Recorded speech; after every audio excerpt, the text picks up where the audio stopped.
To calculate the XRP transaction cost, it is essential to understand the basics of the XRP ledger and its transaction fee structure. The XRP ledger is a distributed ledger that uses a unique consensus protocol to validate transactions, and the transaction cost is calculated based on the load on the network.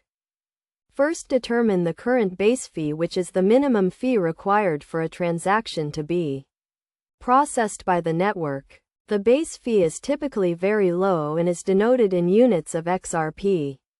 Next, consider the load factor, which is a measure of the current load on the network.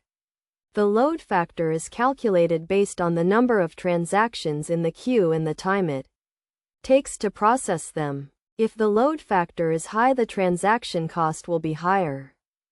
The transaction cost is calculated by multiplying the base fee by the load factor and then by the transaction size in bytes. The formula for calculating the transaction cost is base fee multiplied by load factor multiplied by transaction size in bytes.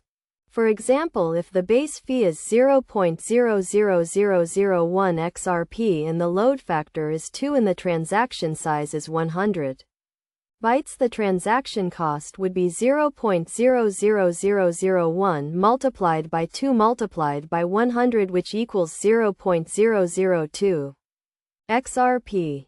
It is also important to consider the reserve requirement, which is the minimum amount of XRP that must be held in an account to be able to send transactions.